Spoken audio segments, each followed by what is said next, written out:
बिस्मिल्लाहिर्रहमानिर्रहीम। नाज़रीन, मैं हूं अज़मत ख़ान और आप देख रहे हैं प्रोग्राम एजुकेशन न्यूज़। नाज़रीन, आज हम इस वक्त मौजूद हैं जिन्ना गवर्नमेंट कॉलेज नाज़िमाबाद में। ये मैट्रिक बोर्ड के बिल्कुल सामने ये कॉलेज है और इस कॉलेज के इस वक्त मैं ग्राउंड में मौजूद हूँ। ये वो ग्राउंड है जो महकमा स्पोर्ट्स ने बनाया था और उसके बाद ये महकमा कॉलेज के हवाले किया गया।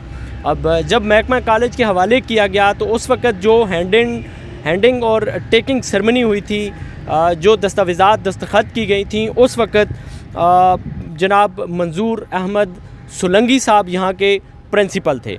अब मंजूर अहमद सोलंकी साहब ने ये कॉलेज हैंडओवर किया, ये कॉलेज का ग्राउंड हैंडओवर किया और उसके बाद इस कॉलेज की तज़ीन व आराइश हो चुकी थी और माफिया ने इस पर नज़रें गाड़ ली। अब माफिया का जो सरगना था वो पहले इस कॉलेज में डायरेक्टर फ़िज़िकल था वसीम माजिद रिजवी, जिसकी सारी फैमिली तकरीबन लंदन में रहती है। ये MQM लंदन से इनका ताल्लुक़ है। उन्होंने एक चाल ये चली कि सबसे पहले मंजूर अहमद सोलंकी को यहाँ से ट्रांसफ़र करवाया, जबकि ये 20 ग्रेड की सीट है और 20 ग्रेड में मंजूर अहमद सोलंकी साहब का तरक्की भी हो गई थी, उनको यहाँ पे ठहरना था। लेकिन मंजूर अहमद सोलंकी को हटा करके यहाँ पे प्रिंसिपल निसार अहमद दायो को लाया गया और ये दाव पेच खेला गया निसार अहमद दायो को ला करके कि प्रोफेसर शादाब साहब से, एक जो साबिक DG थे, उनसे एक इजाज़त दिलवाई गई कि यहाँ पे मैच होना चाहिए, टूर्नामेंट होना चाहिए। उन्होंने एक टूर्नामेंट की इजाज़त दे दी और उस लेटर में लिखा कि अगर आपके रूल्स ये कहते हैं, रूल्स में ये है, तो इस ग्राउंड को क्रिकेट खेलने के लिए प्राइवेट पार्टी को देना चाहिए। बसूरत दीगर ये जो ग्राउंड है ये बना है यहाँ के 6000 स्टूडेंट के लिए कि वो यहाँ पे अपनी क्रिकेट की सरगर्मियाँ या दीगर जो खेल हैं वो यहाँ पे खेल सकें। लेकिन यहाँ पे कोई और ही खेल खेला जाने लगा है। वो खेल ये है कि ये कॉलेज इस वक्त माफिया के कब्ज़े में जा चुका है। यहाँ पे वेपन्स के साथ लोग मौजूद हैं। बज़ाहिर तो वो यहाँ पे माली का किरदार अदा करते हैं, लेकिन वो मुसल्ला हैं और वो किसी को यहाँ पे स्टूडेंट्स को नहीं आने दे रहे। आप इस तरफ भी देख सकते हैं और इस तरफ भी देख सकते हैं कि कोई भी स्टूडेंट यहाँ पे मौजूद नहीं है और ना उनको खेलने की इजाज़त है।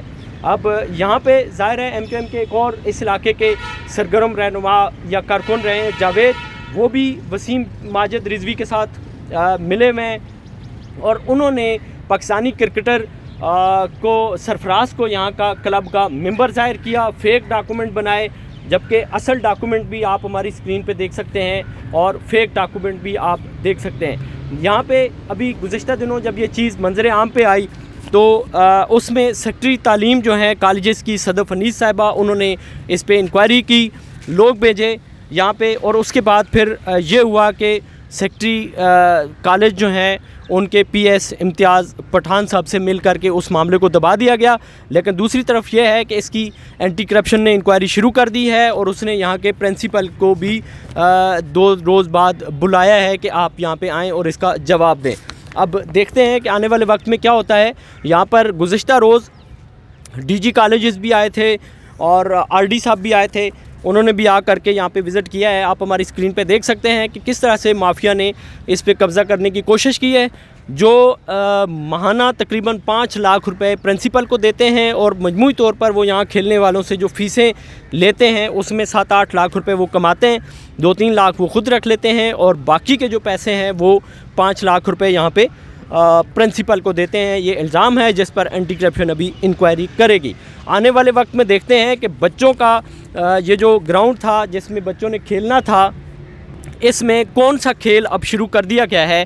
क्या मौजूदा इंतज़ामिया जो है, निगरान सेटअप जो है, वो इस कॉलेज को कब्ज़ा माफिया से वागुज़ार कराने में कामयाब होता है या नहीं, इस पर आने वाले वक्त में बात करेंगे। इसी के साथ अपने मेज़बान अज़मत ख़ान को दीजिए इजाज़त। अल्लाह ने के बान।